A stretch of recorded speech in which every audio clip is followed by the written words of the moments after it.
নমস্কাৰ, মই বকুলালৈ আপোনালোকে চাই আছে জি এডভাইচ। আজি আপোনালোকৰ মাজত এটা নতুন ভিডিঅ' লৈ আহিছোঁ। আজি আপোনালোকৰ লগত আমি চাম বৰপেটা নাৰ্চাৰী। বৰপেটা জিলাৰ আটাইতকৈ বিশাল নাৰ্চাৰী আপোনালোকক মই দেখাবলৈ গৈ আছোঁ। নাৰ্চাৰীখনৰ গোটেই অংশটো মই আপোনালোকক দেখাবলৈ যত্ন কৰিম। গোটেই অংশ বুলি ক'লেই ভুল হ'ব, কাৰণ এই নাৰ্চাৰীখন ইমানেই বিশাল, আপোনালোকক আজি দিনটো দেখালেও শেষ নহয়। তথাপিতো মই যিমান পাৰোঁ ইয়াৰ কিছু অংশ মই আপোনালোকক দেখাবলৈ যত্ন কৰিম। Barpeta nursery under technology mission, আপোনালোকক গোটেই নাৰ্চাৰীখন মই দেখাবলৈ যত্ন কৰিম আৰু ইয়াৰ কৰ্তৃপক্ষৰ লগত মই কথা পাতিম। ইয়াত বিভিন্ন ধৰণৰ ফুল আপোনালোকে পাই যাব, বিভিন্ন ধৰণৰ ফুল, ফল, গছপুলি আপোনালোকে এখেতসকলে হ'লচেল কৰে। গতিকে হ'লচেল ৰেটত এখেতসকলৰ নাৰ্চাৰীৰ মাল গোটেই ভাৰতবৰ্ষতেই বা ভাৰতবৰ্ষৰ বাহিৰতো মণিপুৰ, নেপাল আদি ঠাইত ইয়াৰ পৰা গছপুলি এখেতসকলে ডেলিভাৰ্ড কৰে। ইয়াৰ গোটেই অপূৰ্ব দৃশ্য, গোটেই দিনটো চালেও আপোনালোকে ইয়াৰ যিখিনি সৌন্দৰ্য মই এই ভিডিঅ'টোৰ জৰিয়তে কভাৰ কৰিম। আপোনালোকক মই এফালৰ পৰা দেখাই আছোঁ।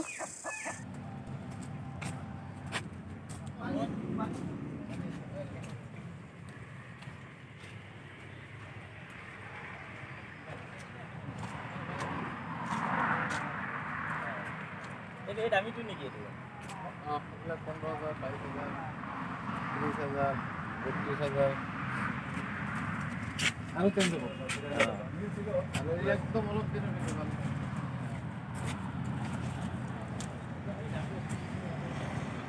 আমাৰ লগত উপস্থিত আছে বৰপেটা নাৰ্চাৰীৰ স্বত্বাধিকাৰী সন্মানীয় ছাৰ। তেখেতক আমি ভিডিঅ'ৰ মাজলৈ স্বাগতম জনাইছোঁ। ছাৰ, আপোনাক আমাৰ ভিডিঅ'লৈ স্বাগতম জনাইছোঁ।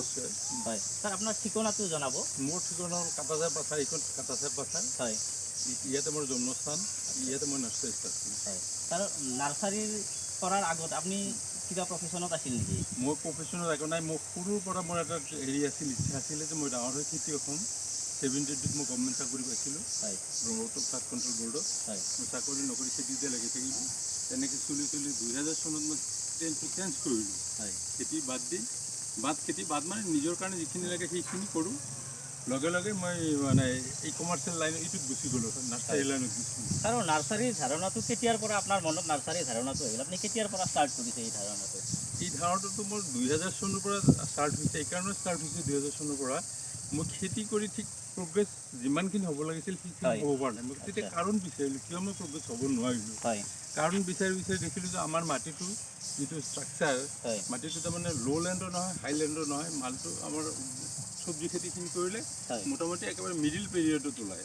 তেতিয়া মাৰ্কেটত জাম হৈ যায়, মাৰ্কেট পোৱা নাযায়। মানে মাৰ্কেটৰ পৰা যিখিনি মূল্য পাব লাগে সেইখিনি পোৱা নাযায়, সেইখিনি পোৱা নাযায়। তেতিয়া মই চিন্তা কৰিলোঁ নতুন কিবা চিন্তা কৰিব লাগে। চিন্তা কৰি এইটোত আহিলোঁ যে নাৰ্চাৰী এইটো এটা প্ৰফেশ্যন হ'ব পাৰে। হয়, হয়, সেইকাৰণে মই নাৰ্চাৰী আৰম্ভ কৰিলোঁ। প্ৰথম আধা বিঘা মাটি দিছোঁ। হয়, তাৰপিছত এতিয়া গৈ আজি হয়তো আপোনালোক দেখি আছে কিমানখিনি। হয়।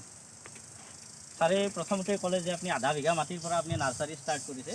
এতিয়া আপোনাৰ গোটেই এই নাৰ্চাৰীত মই জনামতে আপোনাৰ বহু ঠাইত নাৰ্চাৰী আছে বৰপেটা জিলাতে। এতিয়া আপোনাৰ য'ত আমি কথা পাতি আছোঁ এইখিনি ঠাইত আপোনাৰ কিমান নাৰ্চাৰী, কিমান মাটি আছে? 10.5 বিঘা। 10.5 বিঘা আছে। ঠিক আছে, আপোনালোকে গম পালে। ইয়াত যিখিনি বৰপেটা নাৰ্চাৰী একেবাৰে ছাৰৰ ষ্টাৰ্টিং প্লেচ, ইয়াতে আধা বিঘা মাটিৰ পৰা ছাৰে ষ্টাৰ্ট কৰিছিলে। এতিয়া ইয়াত 10.5 বিঘা মাটিত ছাৰে নাৰ্চাৰী কৰি আছে। ছাৰৰ ইয়াৰ উপৰিও আৰু ক'ত ক'ত আপোনাৰ নাৰ্চাৰী আছে? ইয়াৰ উপৰিও মই হাউলি BS কলেজৰ দক্ষিণে এখন আছে চেল পইণ্ট। সেইটো মানে ইয়াতে প্ৰডাকশ্যনখিনি হয়, ইয়াতে মানে মেনেজমেণ্টখিনি কৰি তাতে পঠিয়াই দিয়ে, তাতে চেল হয়। আৰু তাৰপিছত মানে এই অলপ আগতে এটা আছে সৰু নাৰ্চাৰী এখন আছে। মোৰ মানে মোটামুটি 2.5টা ক'ব পাৰে, 3টাও ক'ব পাৰে। হয়, হয়, হয়, ঠিক আছে। ছাৰৰ বৰ্তমানলৈকে 3খন নাৰ্চাৰী আছে। ছাৰে 3খন নাৰ্চাৰী সুন্দৰভাৱে চলি আছে। ছাৰৰ নাৰ্চাৰী আপুনি নিজে কৰাৰ উপৰিও এতিয়া দেখা পাইছোঁ আপোনাৰ কৰ্মচাৰী বহুত আছে, পৰিচালিকা বহুত আছে। আৰু ছাৰে ক'ব নেকি আপোনাৰ ওচৰত বৰ্তমান কিমান কৰ্মচাৰীয়ে কাম কৰি আছে? ইয়াতে মোৰ 10 জন কৰি আছে। পাৰ্মানেণ্ট ৰ'দ বৰষুণ নাই, অসম বন্ধ নাই, সদায় 10 জন মানে পাৰ্মানেণ্টলি কৰি আছে। আৰু হাউলি যিখন আছে তাতে 5 জন আছে, 5 জন তাতে কাম কৰে।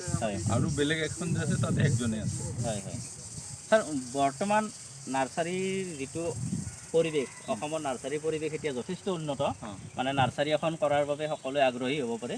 আপুনি যুৱ প্ৰজন্মৰ প্ৰতি তেখেতসকলক আপুনি এনেকৈ জনাব নেকি যে নাৰ্চাৰী কৰিও নাৰ্চাৰীটো এটা প্ৰফেশ্যন হ'ব পাৰে? এই বিষয়ে আপুনি কিবা ক'ব নেকি আমাৰ যুৱ প্ৰজন্মৰ? ডেফিনেটলি নাৰ্চাৰী এটা ভাল প্ৰফেশ্যন হয়। প্ৰফেশ্যন মই এইকাৰণে কৈছোঁ, চাকৰি নকৰি ভালকৈ জীয়াই থাকিব পাৰি।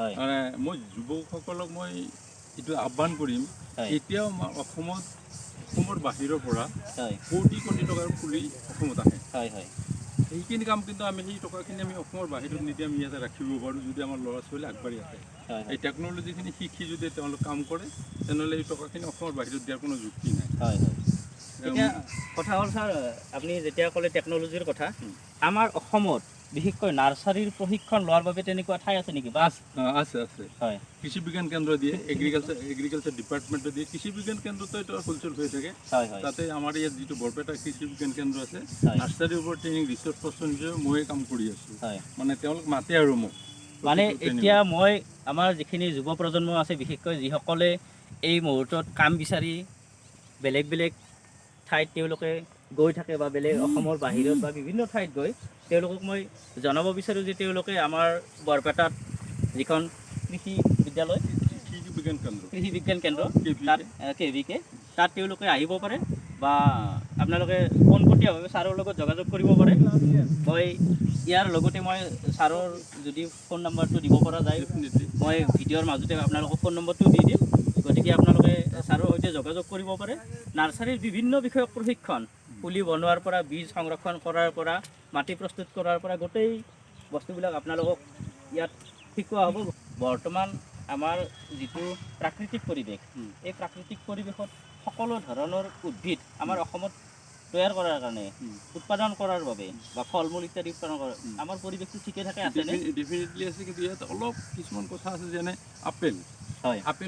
আপেলটোৰ ক্লাইমেটটো আমাৰ এইটো ক্লাইমেট নহয় আপেলৰ কাৰণে একচুৱেলি বহুত ঠাণ্ডা লাগে কিন্তু নতুন ভেৰাইটি এটা বাঢ়ি কৰিছে HRMN99 সেইটো গৰমত হয় বুলি কয় মই 10জোপা গছ ৰুইছোঁ যোৱা বছৰ মই ফলো ধৰিছিলে কিন্তু দুৰ্ভাগ্যৰ ভিতৰত ফলখিনি ক্ৰেক হয় ফাটি যায় সেইটো কাৰণে মই এইবাৰ আকৌ নতুনকৈ অলপ প্ৰচেষ্টা এটা লৈ আছোঁ চাওঁ কি হয় ছাৰ ইয়াতে আপুনি যিবিলাক গছ গছনি ঠিক এই ধৰণে কিছুমান ৰছীৰে মেৰাই এনেকুৱা আকৃতি দিব যত্ন কৰিছে এই গছবিলাক এনেধৰণে কিয় কৰা হৈছে এইখিনি জনাব নেকি ছাৰ এইখিনি তাৰমানে মই ডেকা ল'ৰাখিনিক মানে অসমৰ ল'ৰাখিনিক মই এটা বস্তু ক'ব খুজিছোঁ ভেলিউ এডিশ্যন বুলি এটা কথা আছে এই বস্তুটো এই পুলিটো এতিয়া এইটো ডিজাইন কৰাৰ ফলত ইয়াৰ হয়তো এটা পুলি বেচিলে যিমানখিনি পইচা পালোহেঁতেন 4-5টা পুলি একলগ কৰি মই এই ডিজাইনটো বনোৱাৰ ফলত এইটো তাৰ মোটামুটি 5 গুণ 6 গুণ বেছি পাম ডেকা ল'ৰাবিলাক এইটো কাম কৰিলেও তেওঁলোক নিজে চলিব পৰা পজিশ্যন এটা আহি যাব এনেকৈ যিটো ডিজাইন কৰা হৈছে এই ডিজাইনটোৰ কিবা নাম আছে নেকি ছাৰ নাই এইটো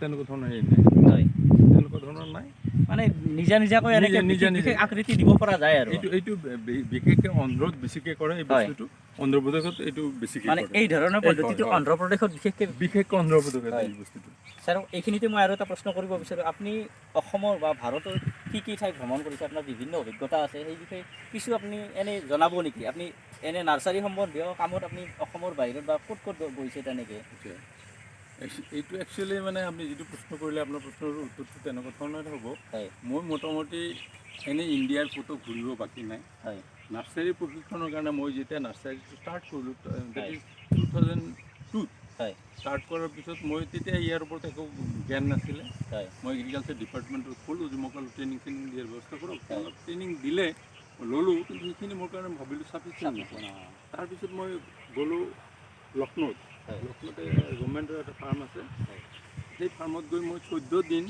তাতে মালি যিজন আছে এই মালিৰ লগত মই 14 দিন থাকিলোঁ তেওঁলোকৰ ৰেষ্ট হাউচতে থাকিলোঁ তাতে আপুনি কটালোঁ 14 দিন এইকাৰণে কটালোঁ তেওঁ যেনেকৈ গ্ৰাফটিং কৰে বাৰ্ডিং কৰে সেই বস্তুখিনি মই প্ৰেক্টিকেলি তেওঁৰ লগত চাই থাকিলোঁ লাষ্টৰ পিনে মালি মোক ক'লে যে আপুনি নিজে কৰক মই চাম কিবা ভুল হৈ আছে নেকি তেনেকৈ মই কৰিলোঁ তাৰপিছত তাৰ পৰা মই আহি আকৌ 14 দিনৰ কাৰণে গ'লোঁ জলগাঁও আচ্ছা তাতে বহুত ডাঙৰ মানে ভাৰতবৰ্ষৰ ভিতৰত আটাইতকৈ ডাঙৰ নাৰ্চাৰী এখন তাতে আছে জলগাঁৱত তেওঁলোকৰ জইণ্ট ইৰিগেশ্যন বুলি যিটো কয় তেওঁৰ পাইপ চাইপ যিটো আছে সেইটো তেওঁৰ বহুত ডাঙৰ নাৰ্চাৰী তেওঁ নিজা হেলিপেড আছে ইমান ডাঙৰ নাৰ্চাৰী যে নিজা হেলিপেড মই তাতে গ'লোঁ তাতে মোটামুটি মই প্ৰায় এসপ্তাহমান এই শিক্ষাৰ কাৰণে মোৰ শিক্ষাৰ আগ্ৰহ যিহেতু এইটো মোৰ পেচা হৈ গ'ল মই এইটো মোৰ জীৱিকা হ'ব সেইকাৰণে মই শিক্ষাৰ কাৰণে মই যথেষ্ট চেষ্টা কৰোঁ তাৰ উপৰিও মোৰ বন্ধু বান্ধৱ প্ৰায়খিনিয়ে এগ্ৰিকালচাৰ ৰিলেটেড তেওঁলোকৰ লগত মই বেছি থাকোঁ এইকাৰণে থাকোঁ যে মই এটা কথা হ'লে দিনটোত মই শিকিব পাৰোঁ আৰু শিক্ষাৰ কোনো শেষ নাই যদি মোৰ বয়স হৈছে তো শিকি মই শেষ কৰিছোঁ বুলি মই ক'ব নোৱাৰোঁ। এতিয়াও মই বহুত শিকিবলগীয়া আছে। মই চেষ্টা কৰি আছোঁ শিকাৰ কাৰণে, আৰু এইখিনি মই মোৰ নেক্সট জেনেৰেশ্যন যিটো আছে তেওঁলোকক দি যোৱাৰ কাৰণে মই চেষ্টা কৰি আছোঁ। এই যিবিলাক গছ আছে এইবিলাক নিশ্চয় আপেলৰে গছ। হয়, এইটো আপেলৰ। এইটো মানে আমাৰ ইয়াত গ্ৰীষ্ম প্ৰধান ঠাইতো হ'ব পৰা ধৰণে গঢ়ি তোলা হৈছে, ইয়াক বনোৱা হৈছে মানে এই আপেলৰ পুলিটো এইটো একচুৱেলি আমি ইয়াত বনোৱা নাই, কাৰণ যিহেতু আমাৰ ইয়াত মাদাৰ প্লেণ্ট নাই। এই বস্তুটো আমি বাহিৰৰ পৰাও লৈ আনো। এইটো আপোনাৰ বিলাসপুৰৰ পৰা আহিছে। বিলাসপুৰৰ পৰা আহিছে হিমাচল প্ৰদেশত। তাতে হৰিমন শৰ্মা বুলি একজন মানুহ, তেখেতে এই বস্তুটো হেৰি কৰিছিলে, উৎপাদন কৰিছিলে। তেওঁ কোৱা কথাটো এইটো 44 ডিগ্ৰী চেলচিয়াছ য'ত গৰম আছে তাতেও এই বস্তুটো প্ৰডাকশ্যন হয়। মানে গৰমত য'ত 44 ডিগ্ৰীলৈকে ছাৰ্ভাইভ কৰিব পাৰে। কিন্তু ঘটনা হ'ল অসমত কিবা এটা অসুবিধা আছে। মই এইটো দেখিছোঁ এই এটা আপেল গছ, এই এটা আপেল গছ, এইবিলাক আপেলৰ ফুল। এইটো এইকেইটা গোটেইকেইটা আপেল গছ। এইকেইটা যোৱাবাৰ গোটেইকেইটাতে ফল লাগিছিলে, কিন্তু ফলটো অলপ ডাঙৰ হোৱাৰ পিছত মোটামুটি ধৰি লওক 200 গ্ৰাম 150 গ্ৰামমান হোৱাৰ পিছত ফলটো শেষ হৈ যায়, ফাটি গৈছিলে। মই কেভিকৰ লগত যোগাযোগ কৰিছোঁ। তাৰপিছত ৰজত বায়'টেক বুলি হিমাচল প্ৰদেশৰ এটা হেৰি আছে, ইনষ্টিটিউশ্যন আছে, তেওঁলোকৰ লগত যোগাযোগ কৰিছোঁ। তেওঁলোক মোক কৈছে আপুনি আৰম্ভণিৰ পৰা আকৌ নতুনকৈ ষ্টাৰ্ট কৰি চাওকচোন, মানে খাদ্যখিনিৰ ওপৰত অলপ চেষ্টা কৰি চাওকচোন। এইবাৰ মই নতুনকৈ আৰম্ভ কৰিছোঁ আৰু নতুন কিবা কিবি দি চাওঁ আৰু কি। ঠিক আছে ছাৰ, ধন্যবাদ জনাইছোঁ। বৰপেটা নাৰ্চাৰীৰ অন্য এটা ভাগ আপোনালোকক দেখাবলৈ গৈছোঁ। এইটো বৰপেটা ৰোডৰ হাউলিত অৱস্থিত এইখন নাৰ্চাৰী। এইখন নাৰ্চাৰীৰ কিছু অংশ আপোনালোকক মই দেখাম। ইয়াত বহুত মূল্যৱান গছ আছে, ইনডোৰ আউটডোৰ বেলেগ আকৃতিৰ গছ আপোনালোকে ইয়াত দেখা পাব। ইয়াত আপোনালোকে এফালৰ পৰা কেমেৰামেন দিশটো দেখাই গৈছে, আপোনালোকে চাই যাওক ইয়াৰ সৌন্দৰ্য। ইয়াত মই এফালৰ পৰা দেখাই গৈছোঁ। এইবিলাক চাৰি চিজিয়া, গোল্ডফিছ, কাপান, এজেলিয়া, বেলেগ সন্মুখতে সজাই থোৱা আছে এই ধৰণে। এইখিনি আপোনালোকে দেখা পাইছে। ইয়াতে অসংখ্য গছ ইয়াতে সজোৱা আছে, বেলেগ ভেৰাইটি। এইটো হোৱাইট মিক্স থুজা ইয়াত দেখা পাইছে আপোনালোকে। বিভিন্ন ধৰণৰ গছপুলি, ফুলৰ পুলি ইত্যাদিৰে এইখিনি ভৰি আছে। ইয়াত আপোনালোকে ইনডোৰ প্লেণ্ট দেখা পাইছে, এগনলিমিয়াকে ধৰি হোৱাইট লিলি, ৱাটাৰ লিলি, একেবাৰে অজস্ৰ ফুল ইয়াতে আছে। হেংগিং টাবত বহু সংখ্যক আপোনালোকে দেখা পাইছে। ইয়াত আপোনালোকে দেখা পাইছে এইখিনি একেবাৰে বেলেগ আকৃতি, এইখিনি লাইটৰ দৰে আকৃতিত আপোনালোকে দেখা পাইছে। ইয়াৰ শ্বেপবিলাক খুব সুন্দৰভাৱে কৰা হৈছে, আপোনালোকে ইয়াত দেখা পাইছে। ইয়াত একেবাৰে প্ৰতিটোৱে একোটা ফুটবলৰ দৰে একোটা যেন ডাঙৰ লাইট আপোনালোকে ইয়াত দেখা পাইছে, জ্বলি থকা যেন এটা লাইট খুব সুন্দৰভাৱে আপোনালোকে ইয়াত লক্ষ্য কৰক। একেবাৰে ধুনীয়া আকৃতিত। আৰু ইয়াত বহু মহলীয়া ঘৰৰ চিৰিৰ দৰে ক্ৰমে ওপৰলৈ উঠি যাব পৰা খুব সুন্দৰভাৱে সজোৱা গছ। এইবিলাক আপোনালোকে এই নাৰ্চাৰীত পাই যাব, বৰপেটা নাৰ্চাৰীত। আৰু এইটো এটা ছাতিৰ আকৃতিক খুব সুন্দৰভাৱে সজাইছে এই ধৰণে আপোনালোকে ইয়াত দেখা পাইছে। আগলৈ আৰু দেখাই আছোঁ আপোনালোকক বেলেগ ধৰণৰ গছ, বিভিন্ন ধৰণৰ এগনলিমা, মাৰাণ্ডা দেখা পাইছে আপোনালোকে, ইয়ক্কা। ইয়াতে আৰু আপোনালোকক দেখাইছোঁ বেলেগ আকৃতিৰ গছ। এইটো এটা বটলৰ আকৃতিত এইটো সজাইছে, খুবেই সুন্দৰ আপোনালোকে দেখা পাইছে। একেবাৰে ইয়াৰ আকৃতি যেন এটা টাবৰ আকৃতি লৈছে খুব সুন্দৰভাৱে। আৰু এইজোপা দেখিছে আপোনালোকে যেন চিৰিৰে ক্ৰমান্বয়ে আপোনালোকে ওপৰলৈ উঠি গৈ আছে। এটি বহুমহলীয়া ঘৰৰ আপোনালোকে একেবাৰে ওপৰত গৈ আছে, এইটো আপোনালোকে দেখা পাইছে। এনেকুৱা আকৃতিৰ ইয়াত কেইবাজোপাও গছ আছে। এইটো এটা আপোনালোকে দেখা পাইছে, এইজোপা একেবাৰে সুন্দৰ। আপোনালোকক মই এফালৰ পৰা দেখাইছোঁ। এইটো যেন কেইবাটাও ফুটবলৰ আকৃতিত যেন খুব সুন্দৰভাৱে ইয়াত সজাই থোৱা আছে। ডাঙৰ ফাইকাছ গছ দেখিবলৈ পোৱা গৈছে, বনচাই আকৃতিত কৰি থোৱা আছে। আপোনালোকক কেমেৰা পাৰ্চনে দেখাই আছে এফালৰ পৰা। গছকেইজোপাৰ সৌন্দৰ্য আপোনালোকে উপভোগ কৰক। একেবাৰে খুব সুন্দৰ আকৃতিত এইকেইজোপা ইয়াতে খুব সুন্দৰভাৱে বনাইছে। আৰু ইয়াত তলতো সৰু আকৃতি কিছুমান বনাই আছে। সঁচাকৈ বৰ সুন্দৰ এই গছবিলাক, সঁচাকৈ বহুত মূল্যৱান এই গছবিলাক, বহুত মূল্য ইয়াত আপোনালোকক মই দেখা দেখাইছোঁ এইখিনি খুব সঁচাকৈ বৰ ভাল লগা। ইয়াত যেন ছাতিৰ তলত জিৰণি ল'বলৈ খুবেই সুন্দৰ এটা আৰু ইয়াত বিভিন্ন ধৰণৰ গছ গছনি আছে। এৰেকা পাম, নাৰিকল শাৰী শাৰীকৈ সজাই থোৱা আছে ষ্টেপ বাই ষ্টেপ।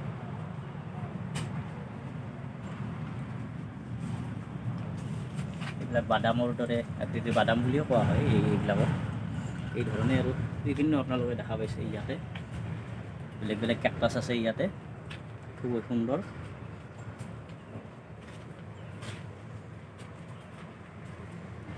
এইবিলাক জাইগো ইয়াতে আছে, জাইগো আপোনালোকে দেখা পাইছে।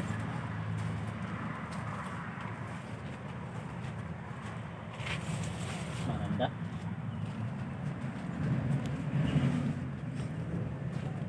এন্থুৰিয়াম আছে বেলেগ বেলেগ ভেৰাইটিৰ, টিচু কালচাৰ ভেৰাইটিৰ এন্থুৰিয়াম সেইফালে আকৌ দেখা গৈছে বহুত। Baby rubber plant, jade plant, ইফালে জে প্লেন আছে। পেঞ্চিল কেকটাছ খুব সুন্দৰভাৱে সজাই থোৱা আছে, পেঞ্চিল কেকটাছ। এইফালে চাফলেৰা থোৱা আছে, চাফলেৰা, ড্ৰেচিনা, গল্ডেন কুইন, মানি প্লেণ্ট, য়ক্কা আছে ইয়াতে। ইয়াত মানি প্লেণ্ট আছে ডাঙৰ সৰু বেলেগ বেলেগ আকৃতিৰ। চাফলেৰা আছে, এইফালে চাফলেৰা আছে। এইফালে এডাল বনচাই বৰগছ আছে, একেবাৰে বনচাইৰ পৰা বৰগছ আপোনালোকে দেখিছে। এই বৰগছজোপা, এজোপা বৰগছ। আৰু এইখিনি আমাৰ টিচু কালচাৰ পদ্ধতি। ইয়াত বৰগছ আছে, ইয়াতে এইটো এটা ইয়াতে আছে আৰু আগৰ ফালেও আছে। আমাৰ সৈতে উপস্থিত আছে ছাৰৰ সুযোগ্য পুত্ৰ, তেখেতক আমাৰ ভিডিঅ'লৈ স্বাগতম জনাইছোঁ। আচ্ছা, আপোনাৰ ঠিকনাটো অলপ দিব নেকি আমাৰ দৰ্শকক? বৰপেটা ৰোড মানে কাটাজাৰ, বৰপেটা ৰোড কাটাজাৰ। ঠিকে আছে, এখেত আমাৰ হুছেইন ছাৰৰ বৰপুত্ৰ। এখেতৰ সৈতে মই অলপ নাৰ্চাৰী সম্বন্ধীয় কথা পাতিম। আচ্ছা, নাৰ্চাৰীৰ ধাৰণাটো আপোনাৰ দেউতাৰ ফালৰ পৰা আহিছে নে আপুনিও নাৰ্চাৰীত কেনেদৰে আগ্ৰহী হ'ল? হয়, মোৰ দেউতাৰ ফালৰ পৰা আহিছে। দেউতাই কৰিছিলে, দেউতাৰটো চাই পেলাই দেউতাক মই সহযোগ কৰিলোঁ। আৰু মই বেংগলোৰত এটা ট্ৰেইনিং কৰিছিলোঁ, তাৰে পৰা মানে গছ কেনেকুৱাকৈ ভাল পায় বেংগলোৰত মই দেখিছোঁ। তাৰে মই 2007 গৈছোঁ। তাৰে পৰা আহি পেলাই মই নাৰ্চাৰী আজিলৈকে মই সেই ষ্টাইলতে কৰি আছোঁ যে গছ কেনেকুৱা মানে মৰম ভাৱটো এতিয়ালৈকে মই এৰিব পৰা। ঠিক আছে, আপোনাক ধন্যবাদ জনালোঁ। আৰু আজিৰ ভিডিঅ'টো মই এইখিনিতে সামৰিবলৈ লৈছোঁ। আকৌ এটি নতুন ভিডিঅ'ত আপোনালোকৰ সৈতে লগালগি হ'ম। ধন্যবাদ।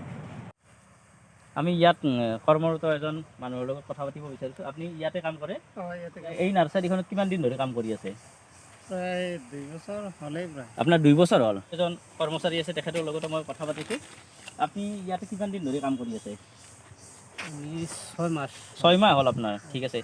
এজন কৰ্মচাৰী মই ইয়াতে দেখিছোঁ, তেখেতসকল মই আচ্ছা বাইক, ইয়াতে মই আৰু কেইজনমান গ্ৰাহকক লগ পাইছোঁ। তেখেতসকলৰ সৈতে মই কিছু মত বিনিময় কৰিম। আপোনালোকক মোৰ ভিডিঅ'লৈ স্বাগতম জনাইছোঁ। আপোনাৰ নামটো জনাব নেকি? প্ৰশান্ত ৰাহাবাই। হয়, আপোনাৰ নামটো জনাব। নবীন ৰাহাবাই। আচ্ছা, ঠিক আছে। আপোনালোকে ইয়াতে চাব আহিছে নে কি? নাই, আমি মাজে মাজে লৈয়ে থাকোঁ। অঁ, আচ্ছা, ইয়াৰ পৰা মানে নাৰ্চাৰীৰ পৰা মাল লৈ থাকে?